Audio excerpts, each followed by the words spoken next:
Vous connaissez sûrement ce tableau. Le radeau de la Méduse, chef-d'œuvre de la peinture romantique réalisé par Théodore Géricault en 1819. Mais derrière sa célébrité se cachent des réalités beaucoup plus glauques. Déjà, le fait divers qui donne son nom au tableau, on est en 1816 et la frégate La Méduse appareille vers le Sénégal avec 400 personnes à son bord à peu près. Mais le bateau s'échoue au cours de la traversée et si quelques-uns arrivent à rejoindre le rivage, la majorité se retrouve entassée sur un petit radeau, le radeau de la Méduse. On recolle les wagons. Va s'en suivre 13 jours de dérive, de froid, de faim et même de cannibalisme. Résultat, 10 survivants. Alors déjà c'est hyper glauque, mais Théodore Géricault, il est fasciné par ces horreurs. Il veut absolument peindre le naufrage du radeau de la Méduse. Bon, jusque-là on pourrait parler de curiosité morbide. Nous aussi on a regardé la série sur de Jeffrey Dahmer. Nous aussi on a kiffé. Mais c'est que le début. Géricault, il devient obsédé par le réalisme qu'il veut donner à sa toile. Du coup, il va jusqu'à se faire livrer des morceaux de cadavres depuis un hôpital pour pouvoir étudier chaque morceau du corps humain. Il va passer 10 mois sans sortir, enfermé dans une pièce, avec des morceaux de cadavres. Et l'odeur qui va avec. Le côté psychopathe, c'est bon pour vous? Mais malgré son obsession morbide pour la perfection anatomique, il y a une partie du corps qui lui résiste. Le visage, le torse, non, les pieds. Il sait tout peindre, sauf les pieds. Du coup, tous les personnages du tableau vont se retrouver avec des sortes de chaussettes. Ce qui est peut-être le premier « Ah ouais, tu gardes tes chaussettes ?» de l'histoire. Alors, on parle beaucoup de donner son corps à la science après sa mort, mais est-ce que vous seriez prêt à le faire pour l'art?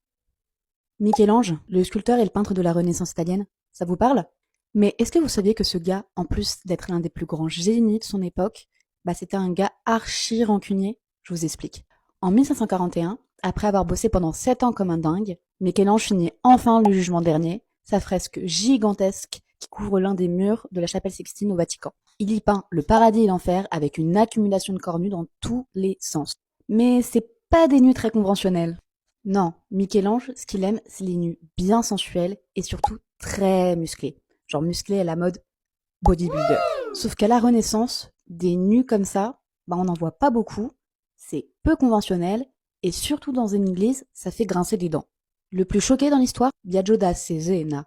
Et clairement, le gars, il passe pas par 4 chemins. Il qualifie l'œuvre de peinture de taverne et la juge carrément indécente pour un lieu sacré. Rien que ça. Et ça, notre cher Michel-Ange, il va pas l'oublier. Dans son coin, il décide de se venger d'une façon plus qu'originale.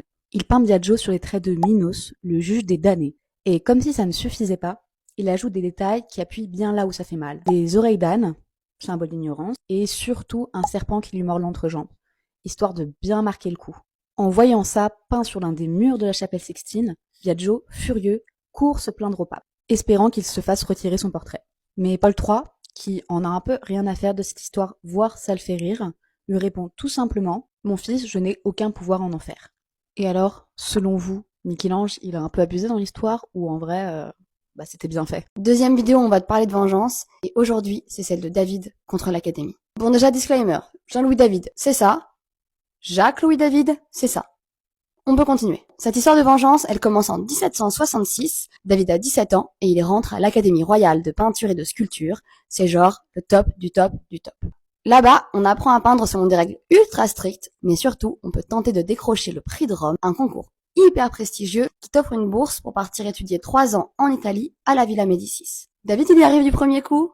Tellement pas. C'est échec sur échec. En 1771, le jury trouve sa toile pas ouf. En 1772, c'est carrément un vote truqué. Et en 1773, juste ça passe pas. Bon, 3 échecs pour David, ça veut dire quoi? Reconversion, travail sur soi. Non, non, non. Il se laisse mourir de faim. Bon, il arrête au bout de 2 jours grâce à un professeur, et surtout, 1 an plus tard, il le décroche, son prix. Mais ça ne s'arrête pas là. Même si David, il a eu son prix, son super voyage et tout, il a un giga somme envers l'Académie. Du coup, quand en 1785, il devient le maître incontesté du néoclassicisme avec 7 toiles, il a plus qu'une idée en tête. Se venger, faire fermer l'Académie. Alors, ça peut paraître dingue, essayer de faire fermer une institution qui a plus de 150 ans tout seul, spoiler, il y arrive. Déjà, en 1786, le prix de Rome, il est annulé, parce que tous les candidats sont des élèves de David. Très cercle des poètes disparus vibe. En 1790, la Révolution française aidant, il milite pour la suppression des académies en général. Et en 1793, il y arrive. Il fait signer un traité, suppression de toutes les académies. Ça pourrait presque donner des idées. C'est quoi les prépas qui m'avaient refusé déjà? Selon vous, David, il a bien fait de s'accrocher pendant 4 ans quitte à mettre en péril sa santé mentale, ou en vrai il aurait dû arrêter dès le début, et puis au pire il aurait réussi par un autre moyen, comme les impressionnistes, on en parlera plus tard. Vous connaissez sûrement les nymphéas de Claude Monet, cette série de toiles mondialement connue qu'on voit absolument partout. Affiches, mugs, stylos, tote bags. Honnêtement, même si t'as jamais mis les pieds dans un musée, tu les as forcément déjà vus quelque part. Mais est-ce que vous saviez qu'il existait aussi des nymphéas peints en rouge? Et ça, c'est parce qu'à une période de sa vie, Monet a souffert d'un très gros problème de santé et ça a complètement changé sa manière de peindre. Petit rappel, les nymphéas pour Claude Monet, c'est un peu l'obsession de toute sa vie. 250 toiles peintes entre 1897 et 1916 et qui s'inspirent de son jardin d'eau à Giverny. Il est allé jusqu'à construire un bassin en nénuphar exprès pour pouvoir peindre à tous les moments de la journée. Le résultat, ça donne des toiles aux teintes bleues, vertes et violettes qui retranscrivent les reflets de l'eau et de la lumière. Mais il y a un problème, un très gros problème. Entre 1897 et 1916, ces toiles, elles passent de ça à ça. La raison, à partir de 1912, Monet commence à voir flou, très flou. Il souffre de cataracte, une maladie qui rend la vue trouble et jaune. Il ne distingue alors plus les couleurs correctement. Ses premiers nymphéas sont remplis de lumière, de bleu, de vert, tandis que ses dernières toiles sont beaucoup plus sombres, presque abstraites. Sauf que notre cher Monet, il était terrifié à l'idée de se faire opérer des yeux. Il refuse catégoriquement pendant des années avant de céder en 1923. Résultat, il retrouve un peu la vision et surtout découvre ses toiles beaucoup trop sombres à son goût. Paniqué, il essaye d'en repeindre plusieurs et va jusqu'à en détruire certaines sur un coup de tête. Mais heureusement pour nous, certaines toiles ont perduré et c'est ce qui rend son travail unique aujourd'hui. Si Monet meurt en 1926, son influence, elle, sur l'art se fait encore ressentir aujourd'hui. Et certaines de ses toiles sont considérées comme des précurseurs de l'art abstrait. Et vous préférez les nymphéas de la période bleue ou ceux de la période rouge?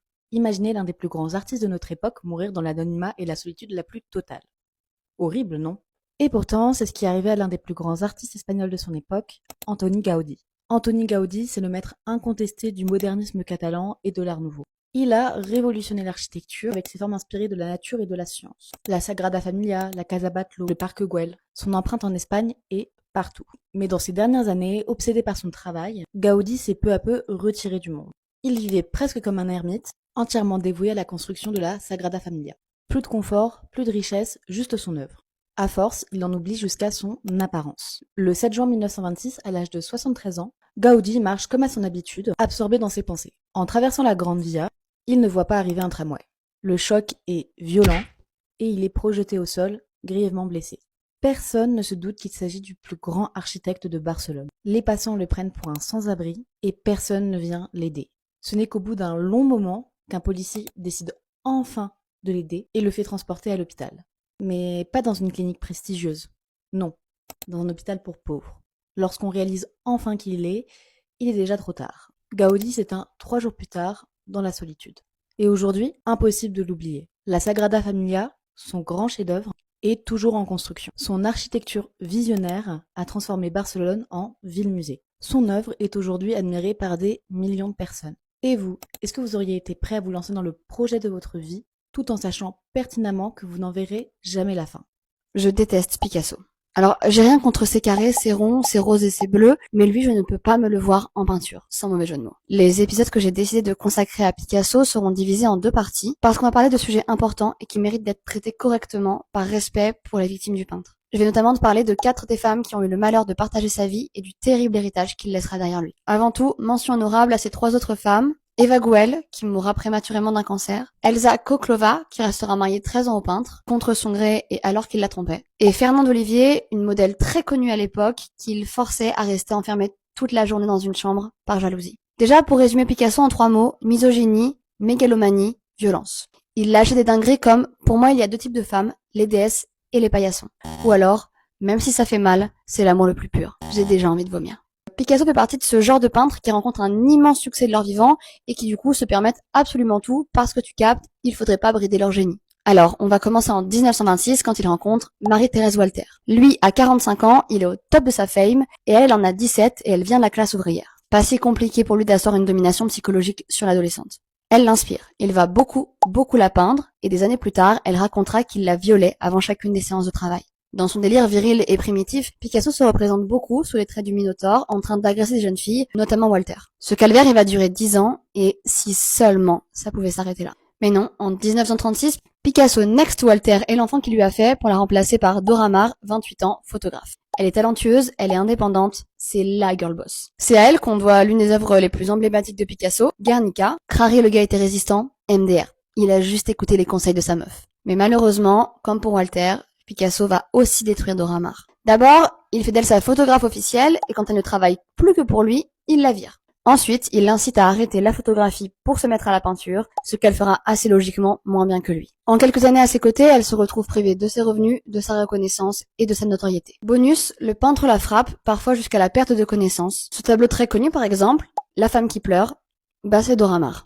Maar commence alors à faire des crises de colère, mais à cette époque-là, on a un mot tout choisi pour parler des femmes qui crient un peu trop fort, l'hystérie. Maar, elle est envoyée chez le psychanalyste Lacan par Picasso où elle subira de nombreuses séances d'électrochocs. Et elle finira par se reclure complètement dans la religion. Je vais m'arrêter là pour ce premier épisode. C'est un sujet qui est lourd mais nécessaire et j'espère vous retrouver pour l'épisode 2 la semaine prochaine. N'hésite pas à t'abonner pour ne pas rater nos autres vidéos. Je déteste toujours Picasso. Si vous n'avez pas encore vu la première partie de cette vidéo, je vous conseille d'aller jeter un coup d'œil car les deux parties sont complémentaires. Dans le dernier épisode, on s'était arrêté après le destin tragique de Dora Maar, qui finit sa vie dans la solitude, la dépression et la religion. Après Maar, la nouvelle victime de Picasso s'appelle Françoise Gillot. Ils se rencontrent en 1943, il a 61 ans, elle 21. Le quotidien de Gillot avec Picasso, c'est un peu la définition de la charge mentale. Elle doit se lever très tôt le matin, parce qu'elle va avoir le temps de peindre, mais elle doit s'occuper de 2 enfants en bas âge, dont le peintre ne se soucie pas du tout. Ensuite, elle doit réveiller Picasso par des éloges et des compliments, sinon il refuse de se lever. C'est très Louis XIV codide. Et surtout, elle doit essuyer sa colère et sa cruauté au quotidien. Le climax est atteint le jour où le peintre, pendant une dispute, va écraser une cigarette allumée sur la joue de la jeune femme, lui laissant une cicatrice à vie. Et pour la première fois, c'est une femme qui quittera Picasso.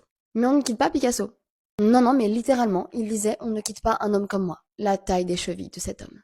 Donc, bien que la jeune femme soit très très chouette en peinture, elle se voit obligée de s'exiler aux États-Unis pour continuer sa carrière, car le peintre essaie de la blacklister de toutes les galeries. Elle a réussi de ouf à gérer sa carrière après. Après Gillot, Picasso partagera les dernières années de sa vie avec Jacqueline Roch, qu'il rencontre en 1952 et avec qui il va pas mal tromper Gillot. Elle a 26 ans, lui 72, et bien qu'on n'ait pas énormément de détails sur la vie conjugale des deux époux, Jacqueline Roch connaîtra aussi un destin tragique. Picasso meurt en 1973, et là, c'est le drame. Entre toutes ces femmes, Picasso s'est construit une assez grande famille, et son kiff, c'est de tous les imaginer se déchirer après sa mort. Quand je mourrai, ce sera un naufrage. Quand un grand navire sombre, bien des gens autour sont aspirés par le tourbillon. Cela sera pire que ce qu'on imagine. Picasso, c'est quand même vraiment un mec simple.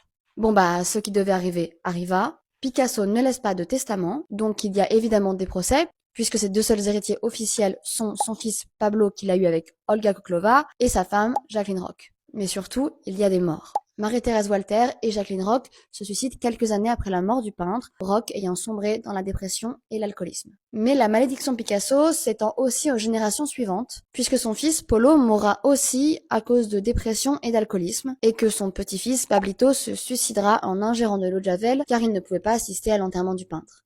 Zola en sueur, c'est les Rougon-Macquart dans la vraie vie. Je vais conclure cette série de vidéos par une citation de Françoise Gillot parlant de Picasso. Il ne supportait pas l'idée que quiconque avait partagé sa vie pût lui survivre. Je me rappelais de ce qu'il avait dit un jour. Chaque fois que je change de femme, je devrais brûler la précédente. Comme cela, j'en serais débarrassée. Elle ne serait pas toute là à compliquer ma vie. On tue la femme et on efface le passé qu'elle représente. Eh bien, sache-le Picasso. Bien que tu sois mort il y a des années, le passé de ces femmes ne sera jamais effacé. On continuera de parler d'Eva Gouel, d'Olga Koklova, de Fernande Olivier, de Marie-Thérèse Walter, de Dora Maar, de Françoise Gillot, de Jacqueline Roch et de toutes ces autres femmes qui ont souffert de toi. Et n'hésite pas à t'abonner pour plus de vidéos. Imagine être tellement obsédé par une invention que les gens pensent que t'as pactisé avec le diable. Et pourtant, c'est exactement ce qui est arrivé à Bernard Palissy, céramiste et savant un peu fou du XVIe siècle. Pendant 16 ans, il s'est acharné à percer le secret de l'émail blanc, une technique qui échappait à tous les potiers de son époque. Mais d'abord, pourquoi cette obsession ? À la Renaissance, les Européens sont fascinés par les faïences venues d'Orient. Or, en France, on est incapable de reproduire cet émail blanc translucide qui fait toute la beauté de ses pièces. Mais Palissy, lui, il se met en tête d'y arriver. Son but ? Créer des céramiques émaillées dites rustiques figulines. Des plats, aiguillères ou autres vaisselles, où lézards, serpents, coquillages et autres végétaux sont moulés d'après nature et figés dans une glaçure. Des pièces aussi fascinantes esthétiquement que techniquement. Mais pour y parvenir, il lui faut atteindre une température de cuisson extrêmement précise. Et les fours de l'époque, ils sont pas assez puissants. Mais Palissy, lui, se démonte pas et tente tout. Quand il se retrouve à court de bois pour alimenter son four, plutôt qu'abandonner, il prend une décision radicale. Il brûle ses propres meubles. Oui, oui, chaises, tables, portes, parquets, tout y passe. Et bien sûr, à force d'expériences étranges et d'insomnie, il y a des rumeurs qui commencent à émerger sur lui. Certains voient en lui un alchimiste, d'autres un sorcier. On murmure même qu'il aurait vendu son âme au diable pour percer ce fameux secret de l'émail blanc. Bon, bien sûr, tout ça c'est faux, mais ça montre bien comment il était obsédé par son art. Et son acharnement, lui, il va payer. Autour de 1545, il réussit enfin à maîtriser l'émaillage blanc, et pour couronner le tout, il devient le céramiste officiel du roi Henri III. Son style unique fait fureur à la cour, et il influence une bonne partie de la production de céramique pendant des siècles en France. Un vrai lanceur de mode, et une success story toute tracée. Enfin, pas vraiment. Oui, parce que, ironie du sort, malgré son génie, il termine sa vie en prison. Palissy, protestant et fidèle à sa foi dans une France catholique ravagée par les guerres de religion, est emprisonné à la Bastille pour ses convictions religieuses. Il y meurt en 1590 sans jamais avoir renié ses convictions. Vous, les céramiques de Palissy, vous les trouvez plutôt fascinantes ou répugnantes? Enfin, n'hésite pas à t'abonner si t'as aimé la vidéo et que t'as envie d'avoir plus de contenu sur l'histoire de l'art. Vous entendez ce bruit? On est en 1832 et le vernissage de l'exposition de la Royal Academy of Art bat son plein. Et en quelques secondes, William Turner a créé un buzz de la peinture. Déjà, quand je te parle de vernissage, je te parle pas de ces galeries bondées dans le Marais où tu sais pas si les gens sont plus là pour l'art ou le champagne. Non, je te parle du vrai vernissage. En gros, à l'époque, en Angleterre, avant une exposition, tu accrochais ta toile et tu avais quelques jours pour la vernir et les spectateurs, les gens pouvaient venir regarder le process. S'il y en a bien un qui profite de ce moment-là pour la mettre à l'envers à tout le monde, c'est William Turner. En gros, lui, pendant ce moment-là, il va aller checker toutes les toiles de la concurrence pour changer la sienne au dernier moment. Et cette fois, son tableau, dont je n'arrive pas à prononcer le titre, se retrouve exposé juste à côté de l'Opening of Waterloo Bridge de John Constable, qui est une merveille de détails et de technique. La suite de cette histoire, elle est racontée par John Constable lui-même. Turner observe les deux toiles, après un temps sort sa palette, et d'un coup de pinceau, vient poser une petite bouée rouge au centre de son œuvre. Après un grand silence, John Constable comprend que Turner a, par son geste, tiré un coup de feu, métaphoriquement bien sûr, et qu'il vient de perdre contre son rival. Et effectivement, tous les spectateurs vont être fascinés par cette petite bouée rouge et par la toile de Turner, et il n'y a pas grand monde qui va caler celle de Constable. Du coup, ce qu'il faut vraiment retenir de William Turner, sa petite excentricité, si j'ose dire, c'est que c'est le gars le plus imprévisible du monde. Typiquement, il pouvait disparaître du jour au lendemain sans donner d'explication à personne. À Skip, il se soulageait par les fenêtres des trains, et le jour où il en a eu marre de la fame, il a juste changé de nom et il a disparu sans le dire à aucun de ses potes. Je suis sûre qu'on a tous un William Turner dans nos vies. Vous voyez ce pote génial, mais complètement aléatoire. Et si jamais t'as pas d'amis comme ça, c'est que c'est toi le William Turner de tes potes. N'hésite pas à t'abonner pour plus de vidéos. Vous voyez ce tableau? On est en 1906. Une femme pose à demi nue, les mains entourant son ventre arrondi par la grossesse. Pour nous, cette image, elle nous semble plutôt naturelle, presque banale. Mais pour l'époque, elle est révolutionnaire. Car cette femme, c'est Paola Modersohn Baker, et qu'elle signe ici l'un des tout premiers autoportraits nus d'une femme artiste dans l'histoire de l'art. Mais un détail étonnant se cache derrière cette toile. Paola n'est tout bonnement pas enceinte lorsqu'elle le peint. Et pourtant, cet autoportrait prend une tournure tout à fait tragique quand on sait le destin de l'artiste derrière. Mais pour comprendre qui elle était et pourquoi cette œuvre est si importante, il faut remonter un peu en arrière. Née en 1876 à Dresde en Allemagne, Paola Modersohn Baker grandit dans une famille bourgeoise et lutte pour vivre de sa passion, la peinture. Au fil des années, Paola, elle peint plus de 750 toiles, et au milieu de toutes ces toiles, il y a un sujet qui est central, les femmes. Mais contrairement aux artistes masculins qui ont une légère tendance à l'idéalisation de la femme, Paola Modersohn Baker, elle, les représente puissantes. Elle ne flatte pas, elle cherche à exprimer leur intériorité. Paola, c'est aussi une femme qui écrit, beaucoup. Et dans ses lettres et journaux, une phrase ressort.